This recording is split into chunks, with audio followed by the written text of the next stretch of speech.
반갑습니다. 원빈입니다. 붓다의 마음을 세상에 전하다. 붓다스쿨 촉독 시간입니다. 오늘은 몰입, 코칭 시간입니다. 이 책을 가지고 온 이유는 시간 관리라고 하는 측면에서 특히 주관적 시간 관리, 시간을 얼마나 밀도 있고 효율적으로 쓸 것인가 라는 측면에서 몰입이 매우 중요하다는 점을 반복해서 강조했습니다. 그래서 몰입이라고 하는 게 어떤 상태이고 어떤 이익이 있는지 소개해드리기 위해서 이 책을 가지고 왔습니다. 본문 소개할게요.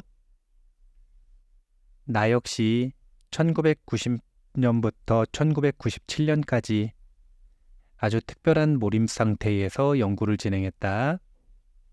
모든 시간과 마음을 다해 오로지 주어진 문제 하나만을 생각하는 바로 그런 몰입 상태 말이다. 이런 지극한 몰입 상태에 이르면 몇 날이고 몇 주일이고 내내 그 생각만 하고 그 생각과 함께 잠이 들었다가 그 생각과 함께 잠이 깬다. 이런 몰입 상태에서는 문제 해결과 관련된 새로운 아이디어가 끊임없이 떠오른다. 이때에 감정적인 변화도 매우 특별하다. 그 문제를 해결할 수 있다는 자신감이 솟구치고 호기심이 극대화된다.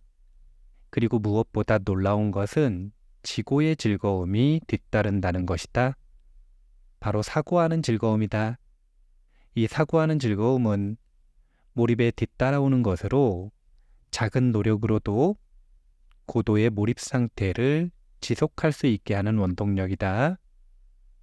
일단 몰입 상태에 들어가기만 하면 문제가 풀릴 때까지 며칠이고 몇 주일이고 심지어 몇 년까지도 몰입 상태를 지속할 수 있다. 적어도 몰입적인 사고를 하는 동안은 완벽한 삶을 살고 있다고 느낀다. 더욱 중요한 것은 몰입적 사고가 다양하고도 괄목할 만한 성과를 만들어낸다는 것이다. 내가 몰입을 통해서 얻은 성과들 또한 몰입 이전의 내 능력으로는 평생을 연구해도 얻기 힘든 것들이었다. 몰입의 상태라고 하는 것은 하나의 대상에 마음이 온전히 쓰이고 있는 상태입니다. 단기적으로는 일시적인 집중을 의미하지만 장기적으로 볼 때는 이 몰입이 일주일, 한 달, 몇 년씩 가기도 한다는 것입니다. 그 특정한 주제의 문제가 해결될 때까지요. 그래서 이 몰입이라고 하는 것을 우리가 어떤 상태인지 알아두고 어떻게 활용해야 하는지에 대해서 아는 것은 시간 관리에 있어서 매우 중요한 요소입니다. 몰입의 이익은 다양하지만 그 중에서 가장 중요한 것은 행복감입니다. 몰입의 행복, 본문 소개할게요. 몰입은 즐거움과 특별한 감정을 동반하는 놀라운 경험이다. 몰입 상태에 이르면 즐거움과 쾌감이 증폭되어 온몸을 감싸게 되는데 특히 일주일 이상 몰입이 유지되면 쾌감에 도취되어 있는 듯한 느낌에 사로잡힌다.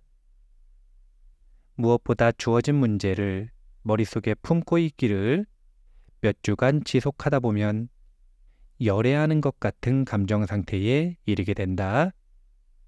평소와는 달리 몸이 약간 흥분되어 들떠있고 풀려고 하는 문제와 관련된 문헌을 읽거나 단어만 들어도 흥분이 된다. 물론 문제 해결에 대한 진전이 없고 새로운 아이디어가 떠오르지 않으면 지루함을 느낄 때도 있지만 그 뒤에 새로운 돌파구나 아이디어가 떠오르면 더욱 강렬한 흥분을 느끼게 된다. 이 순간 문제 해결 활동은 흥미진진한 게임이 된다. 이렇게 재미있는 일을 하면서 월급을 받아도 되나? 남 부러울 것이 없다는 말을 이럴 때 사용하는 것이구나 하는 생각이 절로 든다. 몰입을 전문적으로 수행하는 이들을 선정수행자라고 표현을 합니다. 우리나라에서는 스님들이 가나선을 하기 때문에 선방수자라고도 표현을 합니다. 그리고 이런 선정, 집중, 몰입을 의도적으로 갈고 닦는 이들이 입을 모아서 하는 표현이 있습니다. 그것은 무엇이냐면 몰입 상태에 들었을 때, 선정에 들었을 때 지복, 지극한 행복감을 느낀다라고 표현을 합니다. 그에 대한 묘사, 본문 조금 더 읽어볼게요. 하루하루, 순간순간이 감격으로 채워지고 가슴 깊은 곳에서 무어라 설명하기 어려운 고요한 행복감이 밀려온다. 이런 감정은 특히 새벽에 더 잘 나타난다. 새벽에 혼자 일어나서 주어진 문제에 몰입하다 보면 세상은 모두 잠들어 조용한데 이 광활한 우주에 이 문제와 이 문제를 생각하는 나, 오로지 둘만 존재한다는 느낌이 들곤 한다. 자신이 도달할 수 있는 최대의 집중 상태에서 문제를 해결하기 위하여 최선을 다하고 있다는 충만감이 전해지는 것이다. 이때는 내가 그토록 바라던 최대의 지적 능력이 발휘되고 있고 자아 실현을 하고 있다는 더할 나위 없는 만족감이 느껴진다. 이보다 더 좋을 수 없다는 느낌이 들며 평소 자신의 능력보다 훨씬 높은 지적 능력이 발휘되고 있다는 사실 때문에 감격에 가까운 만족감을 얻는다. 태어나서 처음으로 맛보는 듯한 벅찬 행복감이 가슴속 깊은 곳에서 밀려온다. 이런 환희롭고 기쁜 감정, 경험들을 지복이라고 하는 하나의 단어로 표현하고 있다라고 하는 것, 경전을 보실 때 기억하시면 좋을 것 같습니다. 부처님은 몰입, 선정, 집중이 불러오는 기쁜 경험, 행복한 경험을 두 가지로 구분을 하셨습니다. 삐띠와 수카라고 하는 두 가지인데요. 삐띠는 흔히 환희심이라고 번역을 하거든요. 그런데 이것이 정신적인 요소라면 수카, 이것은 고양감, 행복감이라고도 번역을 하는데 이것은 몸으로 느끼는 물리적인 쾌감에 가깝습니다. 몰입은 몸도 즐거워한다고 하는데요. 왜 그런지 본문 한번 소개하겠습니다. 이와 같이 동물은 생존을 위하여 숙명적으로 움직여야 하기 때문에 지각 기능과 운동 기능이 필요하고 뇌가 발달해야 한다. 또한 이러한 움직임은 어디로 움직일 것이냐라는 목적 또는 방향성을 필요로 한다. 어떤 동물도 목적 없이 움직이지 않는다. 목적 지향은 동물의 본질이다. 우리가 어떤 행동을 하더라도 거기에는 이유가 있는데 그 이유가 바로 그 행동의 목적이 된다. 우리가 하는 모든 행동의 바탕에는 목적 지향이 깔려있기 때문에 일단 명확한 목표를 설정하면 맹목적으로 그것을 추구하는 경향이 있다. 가령 테니스 경기를 한다고 하자. 이때는 상대방을 이기는 것이 설정된 목표이다. 경기를 하다가 공이 라켓에 잘못 맞아 실점을 하면 짜증이 난다. 목표에서 멀어지는 방향이므로 불쾌감이라는 부정적인 보상을 한다. 이러한 부정적인 보상은 나를 각성시켜 경기에 조금 더 집중하도록 유도한다. 집중을 함으로써 수행 능력을 향상시켜 경기에서 실수를 줄이게 된다. 만약 성공적인 플레이를 해서 점수를 따면 짜릿한 쾌감을 경험한다. 이 성공적인 플레이는 작은 목표의 성취이고 큰 목표로 가까이 가는 방향이므로 즐거움이나 쾌감이라는 긍정적인 보상을 한다.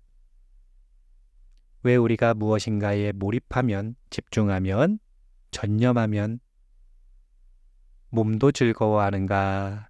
그것은 인간의 행동 양식이 목적 지향적이고 그에 따른 보상 시스템이 두뇌에 있기 때문이라고 합니다.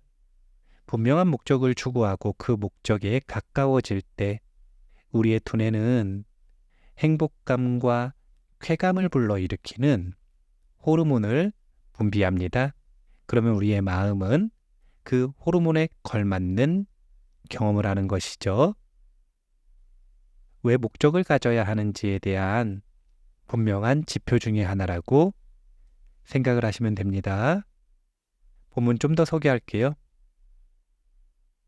어떤 일이건 목적이나 목표를 만들고 강화시키면 그 일에 의미가 생겨난다. 어떤 일이 나에게 의미가 있다는 것은 그 일의 결과에 따라 나의 시냅스가 흥분한다는 것이고 그 결과 어떤 감정이 유도된다는 거다. 임의로 설정된 목표에 가까워지면 즐거움을 얻고 목표와 멀어지면 부정적인 보상이 불쾌감을 얻는다. 이것이 모든 게임의 원리이다. 게임에 들어가면 주어진 목적을 수행하기 위해 집중이 요구되는 노력을 하고 그 결과에 따라 긍정적인 혹은 부정적인 보상 자극이 반복적으로 출력된다. 이러한 반복된 자극은 게임 수행자를 더욱 각성시켜 설정된 목표를 달성하기 위한 몰입도를 올리고 보다 더 효과적으로 목적을 수행하도록 만든다. 즉, 게임에서 설정한 임의의 목표와 이를 추구하는 과정에서 몰입이 유도되는 것이다. 우리 몸에 입력된 정보의 절실성은 입력된 자극의 세기가 클수록 정보의 입력이 반복될수록 증가한다. 뒷부분에 소개시켜드린 내용은 우리가 즐거움을 느끼고 보상을 받는 목적이 따로 정해져 있지 않다라고 하는 것을 말하고 있는 것입니다. 우리는 내가 행복해하는 특별한 목적이 있을 거라고 생각을 하고 그래서 그 특별한 목적, 꿈을, 목표를 찾아야만 몰입할 수 있다라고 생각을 하는데 두뇌는 그렇지 않다라고 하는 것이죠. 반복하고 강렬하게 경험을 하면 그것이 나에게 의미를 주는 목표가 된다. 그래서 저는 어렵다라는 표현보다는 낯설다라는 표현을 쓰는 것을 선호하고요. 뭐든지 익숙해지고 능숙해지면 쉽고 즐거워진다라는 표현도 자주 합니다. 우리가 무엇에 몰입할 수 있는가라고 하는 것을 생각을 할 때 특별한 나만의 정답을 찾으려고 하기보다는 무엇이든 익숙해지고 능숙해지면 몰입이 된다 라고 하는 이 원칙을 기억을 해두실 필요가 있습니다.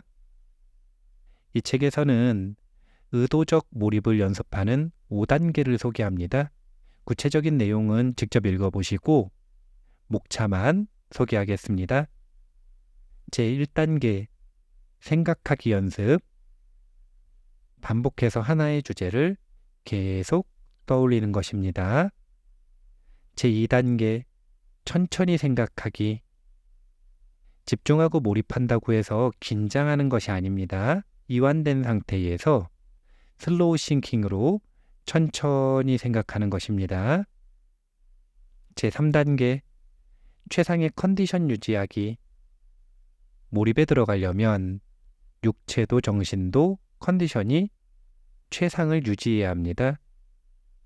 제4단계 두뇌 활동의 극대화시키는 방법이 있겠죠. 제5단계 가치관의 변화. 몰입을 한 번이라도 경험한 사람은 어떤 특정한 대상이나 경험이, 외부 대상이 나에게 행복을 주는 것이 아니라 몰입 그 자체가 바로 행복이다 라고 하는 가치관이 생겨난다고 합니다. 지복이라고 표현을 했잖아요. 무엇을 얻음으로써 외부에서 우리에게 주는 행복은 지복과 비교했을 때 비교조차 불가능한 사소한 행복이라고 합니다. 가치관까지 변화시키는 이런 몰입 경험을 꼭 해보시면 좋겠고요. 그 효용성에 있어서도 시간 관리를 할 때 주관적인 시간의 밀도와 효율을 관리하는 것은 바로 이 몰입의 연습이다. 이렇게 생각을 해두시면 좋겠습니다. 어른 수업 뒷부분에 가면 몰입에 대한 부분을 보다 전문적으로 다루도록 하겠습니다. 오늘 마무리할게요. 붓다의 마음을 세상에 전하다.